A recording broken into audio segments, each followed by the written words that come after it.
Rio, is it coming home, yes or no? Big facts, big facts. Of course it is. I ain't even getting carried away. I'm just going based on what I'm seeing. They look like a hard team to play against. Yeah, like they're not conceding goals or chances. No, but they can press you. They can wait for you. They can control the game with and without the ball. This is the most convincing England team that I've ever laid my eyes on. Sancho played like we know he can play yesterday. Then I think, the day before, I think a lot of people actually woke up to just how good this kid is. What he does in today's game, which makes me laugh as well, he can make someone a meme quite quickly. That weren't a thing in my day. He can lay people out on a sixpence, yeah? It seems like United's interest in Varane. What does he bring alongside Harry Maguire to United? He knows how to win. He's got a great experience. And he's an unbelievable specimen as well, by the way. He's quick as it. Pace is mad. Who was the player that you wish came to Man United, but it didn't happen? For a contract renewal, he was like, do you reckon we'd be able to get him? And Fergie said to me once in the hallway, and I was like,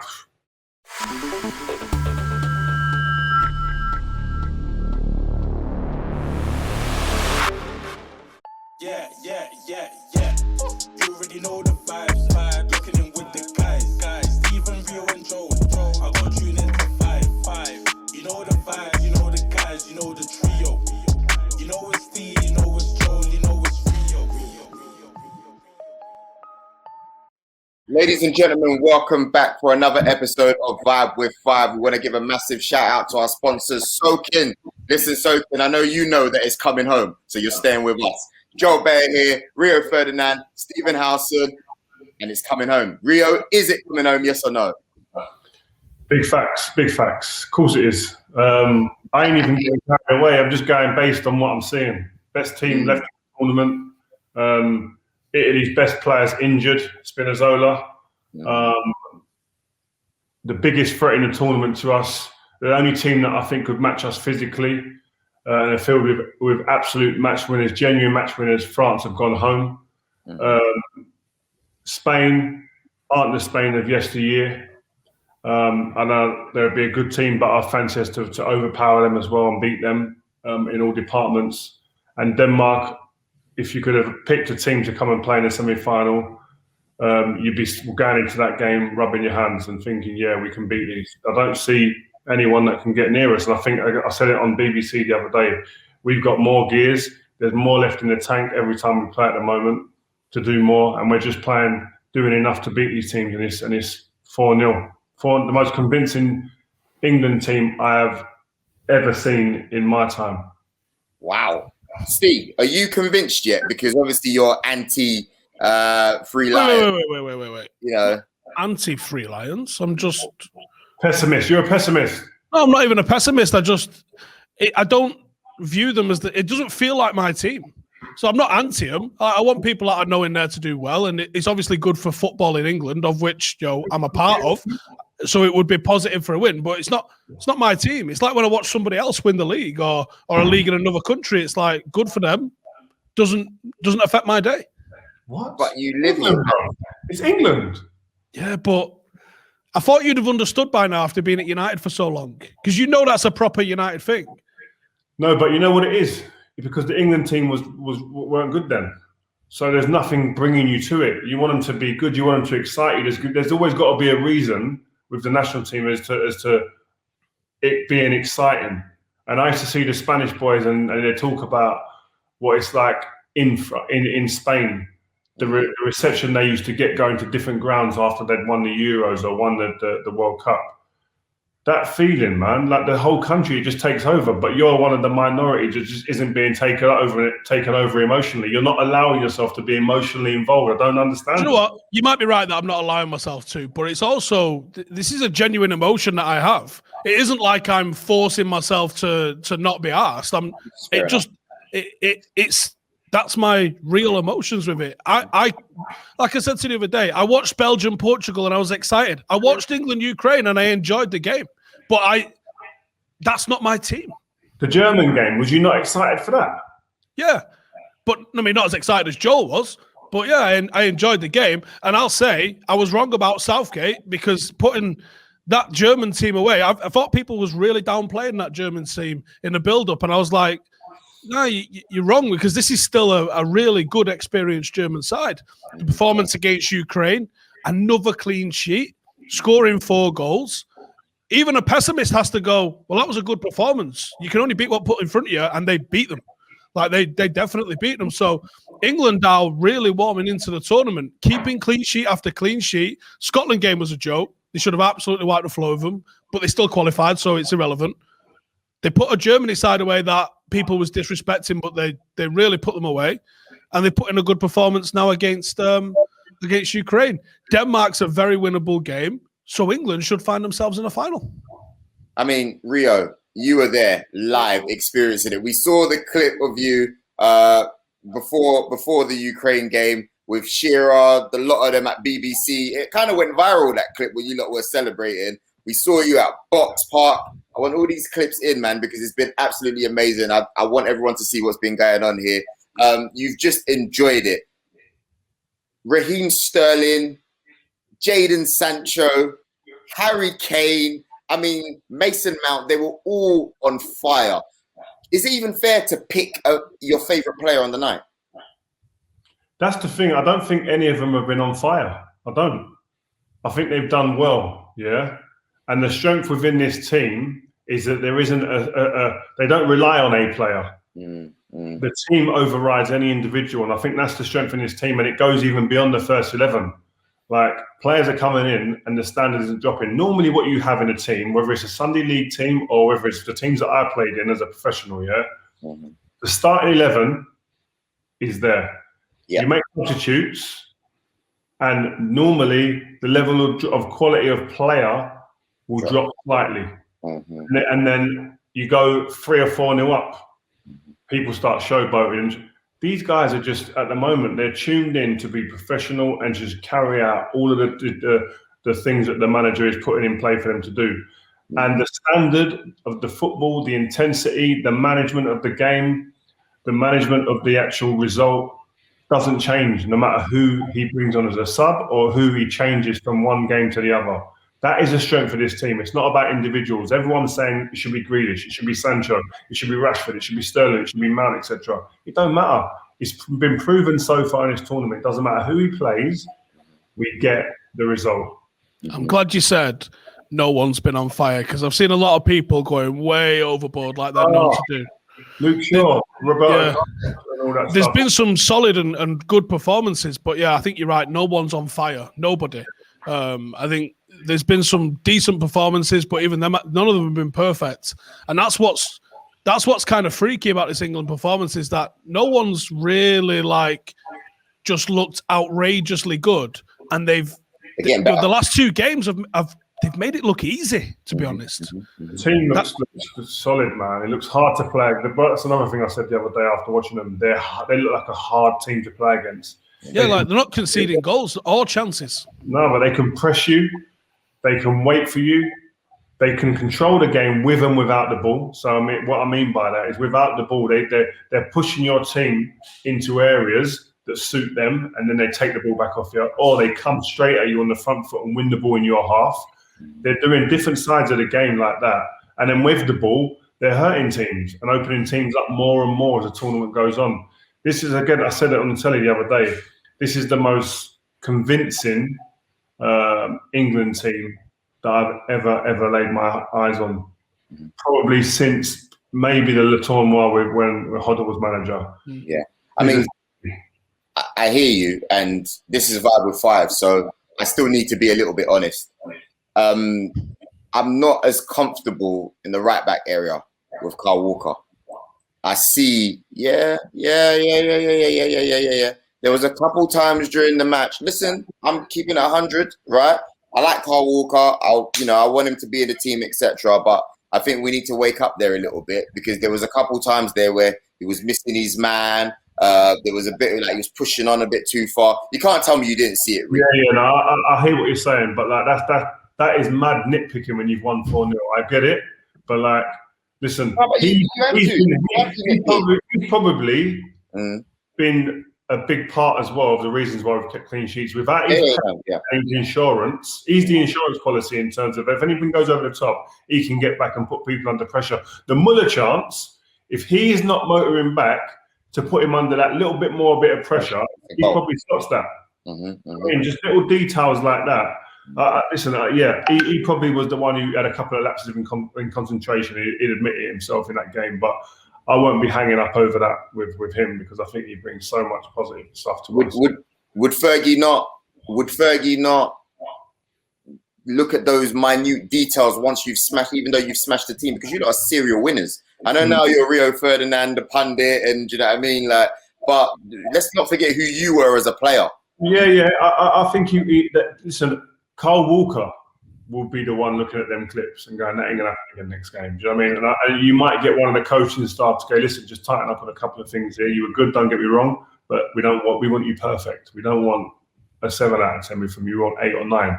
So, and it's about standards and it's about the culture. And you mentioned that word culture within the squad. That's what I think is one of the telling factors with this squad as well. When I saw them pressing at 4-0 still, new players were introduced. He got the ability to change players because of suspension, freshen the team up. The new players have come on, the level didn't drop. They were pressing at 4-0 up. That don't happen normally. These boys, it's like there's an aggressive nature. There's an intention that's there. There's a culture that's been built now.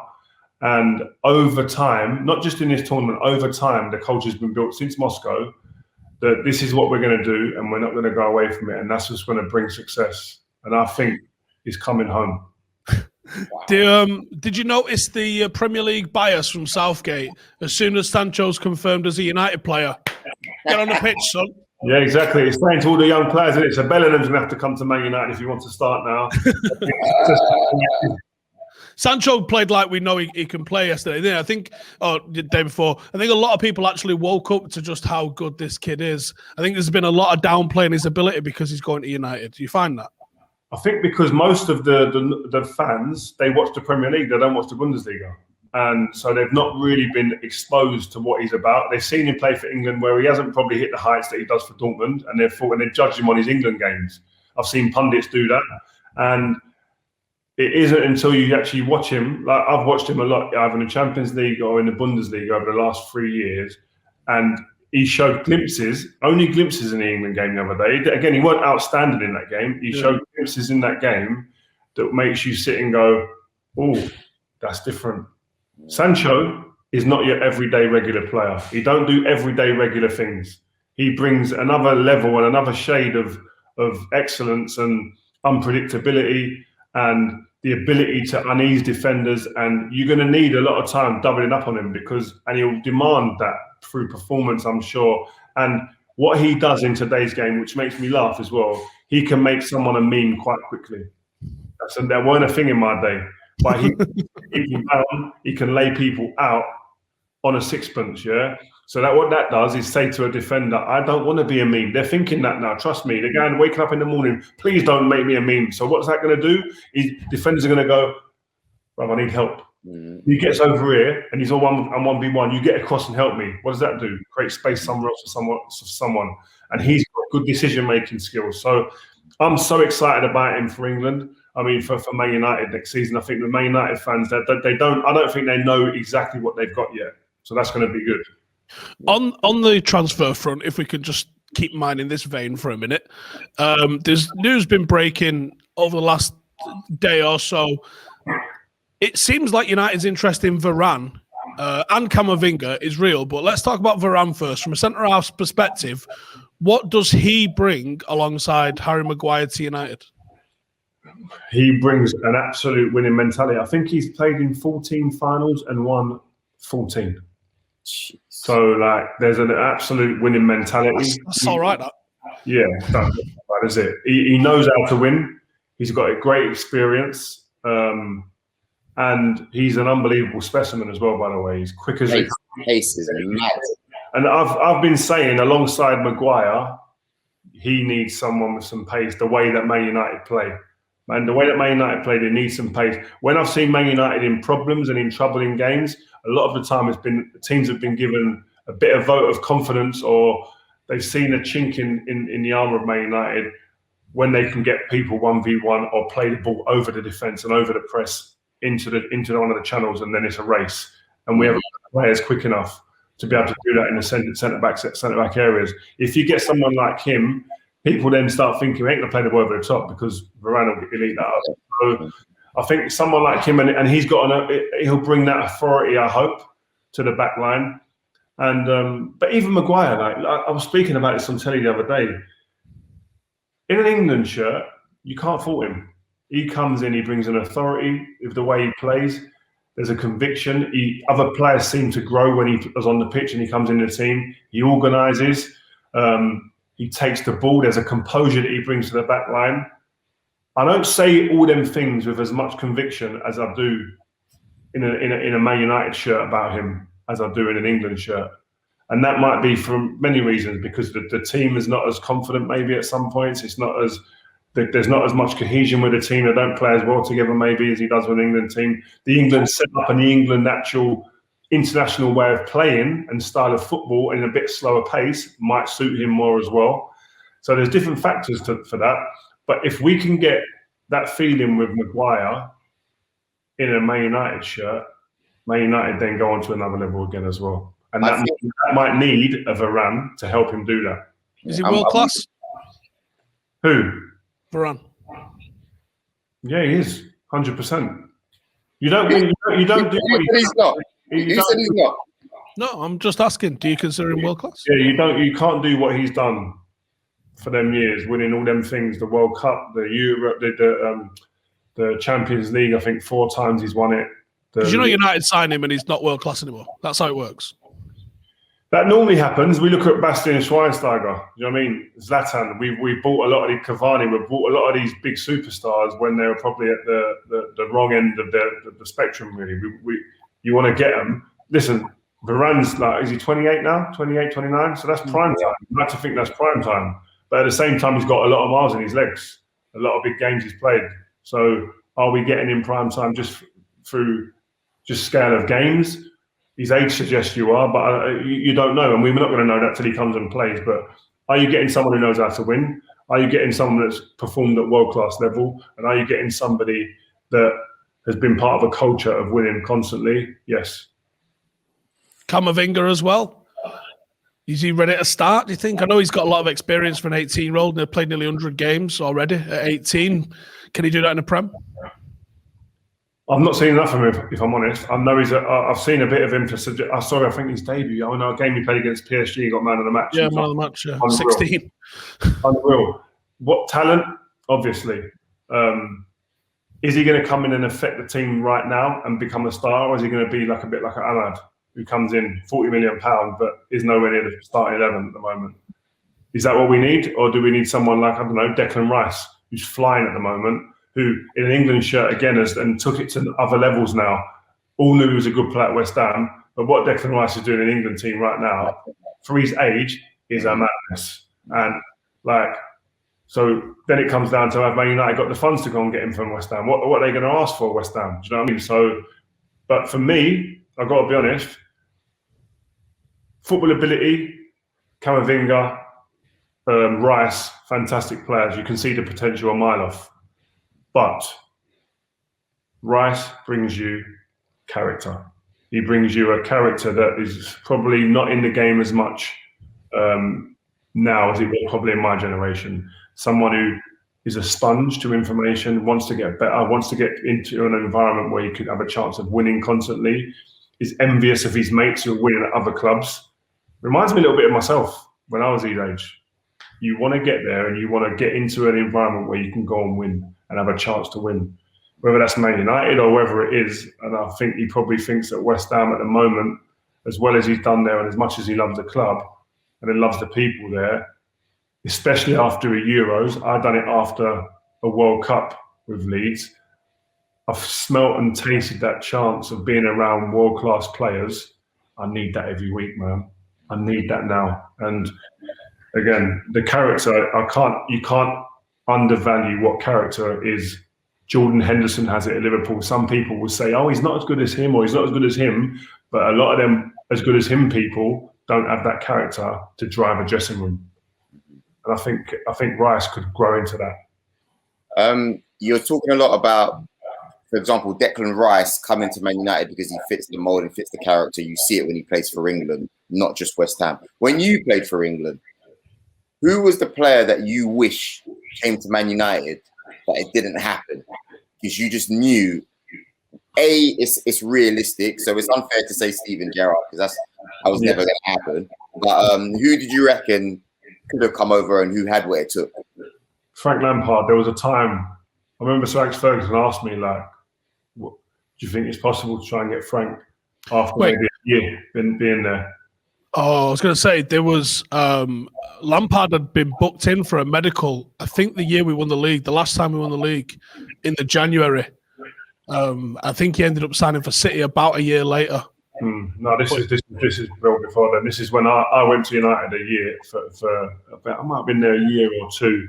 Mm-hmm. And I think Lamps might have been coming up for a contract renewal, and he was like, "Do you reckon we'd be able to get him?" And Fergie said to me once in the hallway, and I was like, I talked to him, I'll ask him. I think I might have asked Lamps, and he was like, "Listen, I'm happy at Chelsea," and he stayed there. But he would have been one of the players. I think if we had got him, he could have took us to different levels as well. Just because you're guaranteeing 20 goals with Frank, you're guaranteeing 20 goals and a big number of assists every year, and his attitude was great.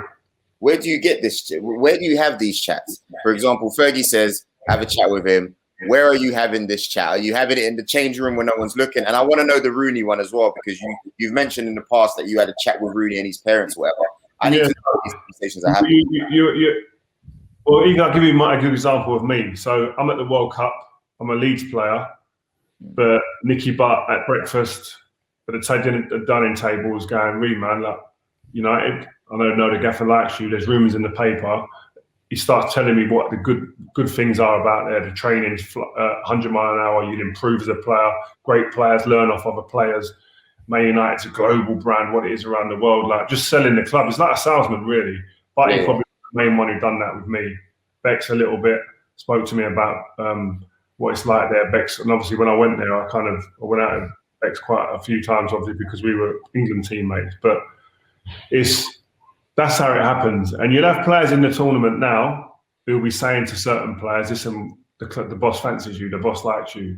They're like little agents. Yeah. Squad. And even Wayne Rooney, before he come to Man United, we played at the Stadium of Light for England.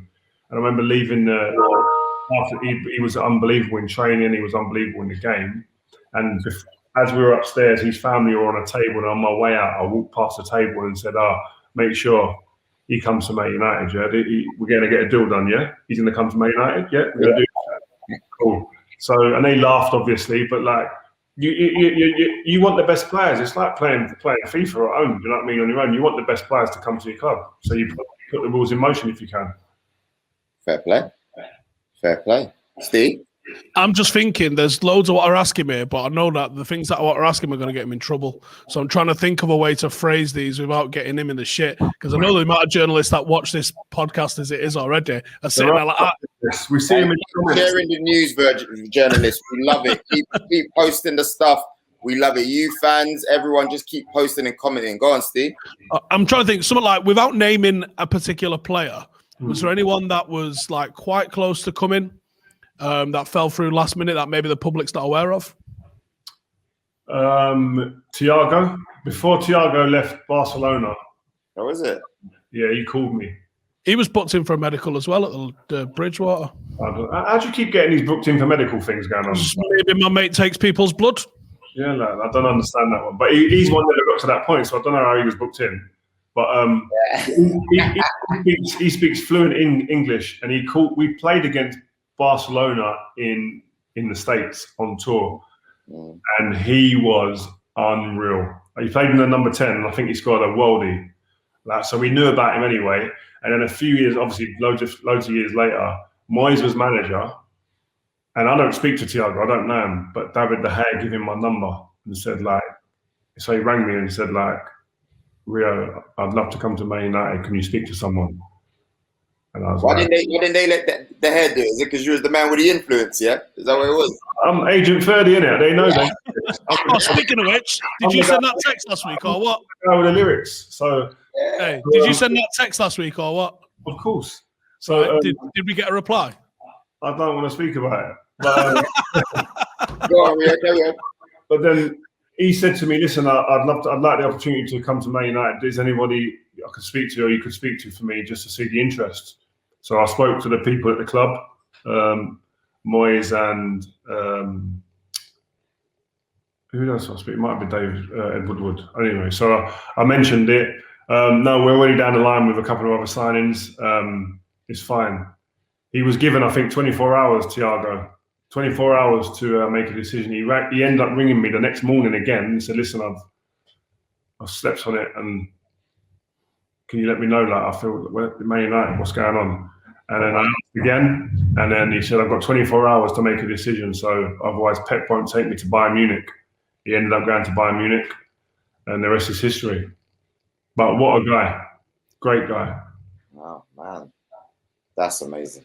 That's intense. But clubs do use players. I mean, even Carlos Tevez, when Man United wanted to keep Carlos, like when he went to Man City, he went with the club reluctantly letting him go because it wasn't sorted out in time. So all of a sudden, the club are trying to get Carlos to stay, renegotiate his deal to stay at the club.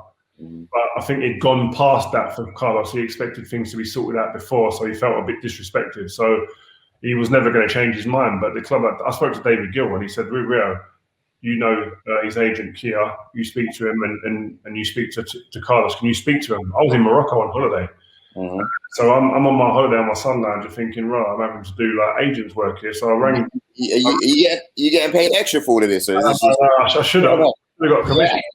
I spoke to Kia, his agent, and I spoke to him about that, and there was no budging. They were never going to change his mind because Carlos is very much black and white. This was meant to happen. It didn't happen at the time it should have happened. So thank you very much. See you later. He don't care, innit? Down the road. But I respect that. I respect that. It is what it is. There it is. Hey, you are absolutely made for that director of football role. Talk to me. You know what I mean? Don't talk to him. He's going to try and make you director of football for Stretford Paddock, mate. So. Yeah, we got a budget of nothing, and it's 35 quid a month subs. Can you sell that to some players? That's about my level. Don't worry. Yeah. Oh, man. All right, cool. This ain't going to be a long one today, but I just wanted to move on quickly. Patrick Vieira, my guy. He's coming down your hood, isn't it? Of Crystal Palace. That's an interesting one, Ree. I didn't see that one coming. I'm the same, man. It's a bit of a bolt out of the blue for me. I mean, like, whether he's good enough or not, I just didn't think of Patrick Vieira. I didn't. And then his name popped up, and you can see, listen, one of the best midfielders to ever grace this country's shores in the Premier League. A ridiculous player. His management career hasn't been like blow you out of the water. But he still carries weight in the game. You can tell that his name still carries some value and weight. He was at Nice, I believe. He was in New York before that. To be at City coaching. So he's done the hard yards so far. And this is a fantastic opportunity for him. Palace is a great club. I speak to Steve Parish a fair bit. He's a really good guy and running the show there. So good luck to him, man. He's got a hard job. I think 14 or 15 of their current squad or the squad of last season are out of contract. So the recruitment's going to have to be major this year. There's a lot of surgery to be done. So it's not just about being on the grass and being out on a training ground and getting things right and creating a philosophy and a culture within the football club. He's going to have to start working in terms of making sure the recruitment get things right, brings the right players in, brings the right characters in. So I think this is a hard job. I think there was more people that were offered this job before him that turned it down because the job was a big, hard job after Roy Hodgson, who'd done a remarkable job there. I mean, taking it back to when he played, can you describe him as a player? Obviously we know him and Keno had the battles, but he's key in there, right? He has to be, if besides Henry, he has to be the main man when you're playing Arsenal. Oh yeah. He was the driver of that team, regardless of who else was playing. He was like, if he plays well, they normally would have won the game. He was just like, he was that good. He was so powerful. he was one of them players. When I used to get the ball, he's probably the only player I played against. When I got the ball, he looked massive. Really? Pass the ball passed through the lines. He wouldn't pass it through lines where he was. He was so big and rangy. He could read things. He'd cut them out.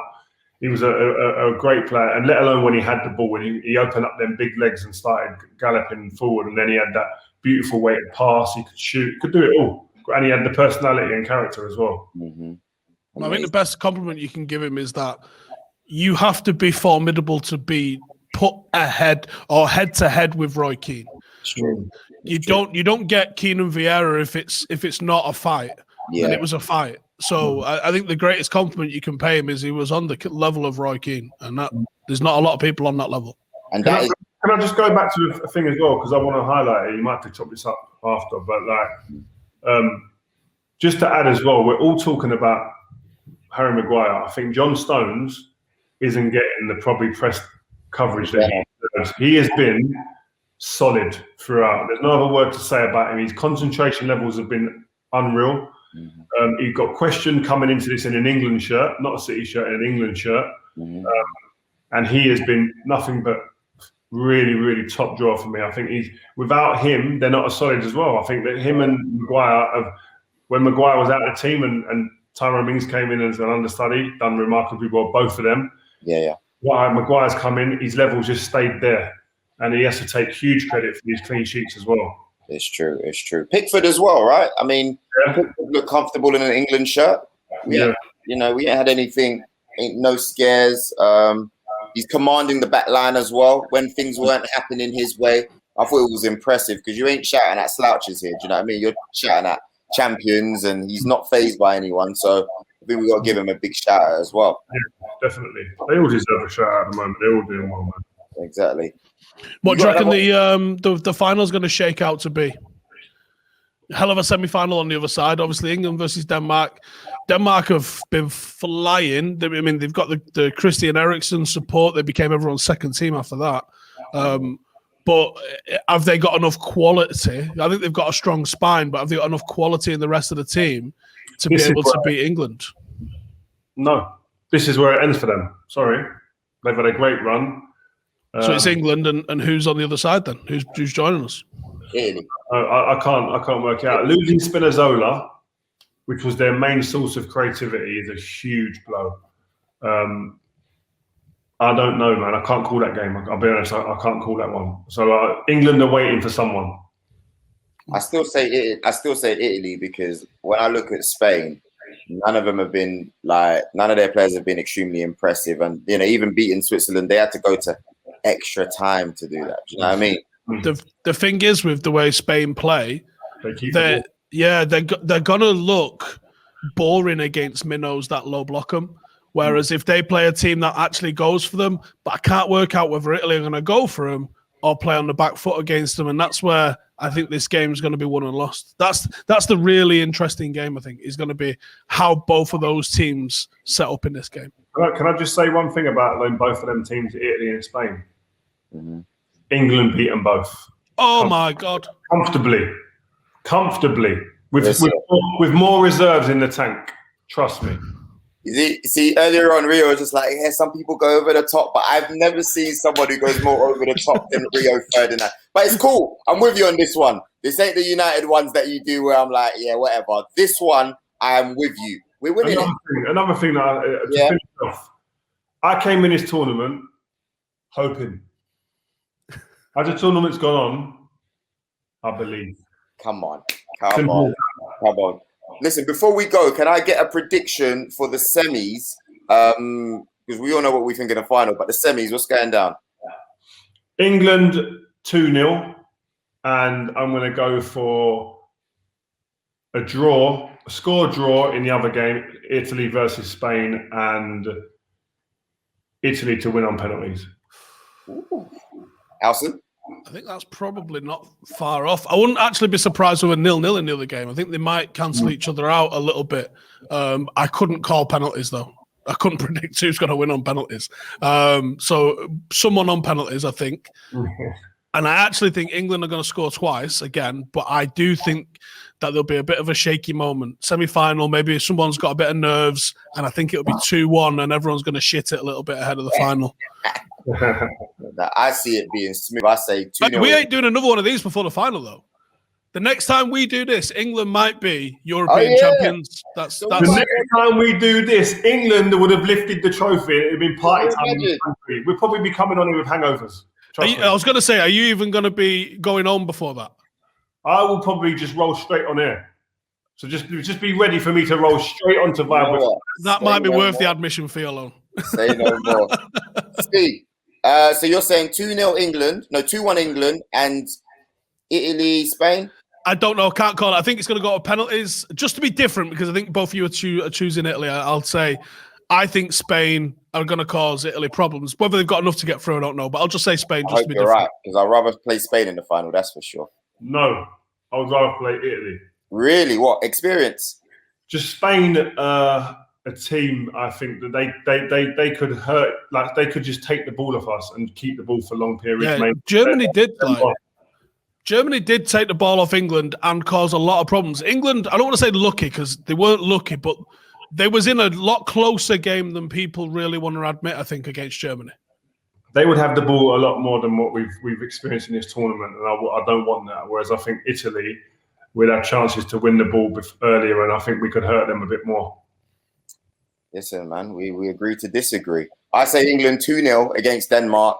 And I reckon Italy will beat them. Italy will beat Spain 1-0. That's what I'm going for.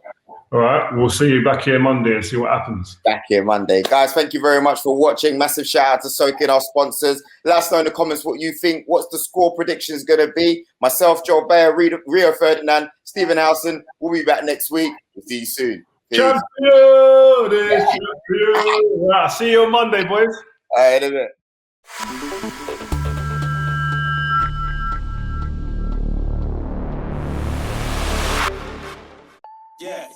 Yeah. You already know the vibes.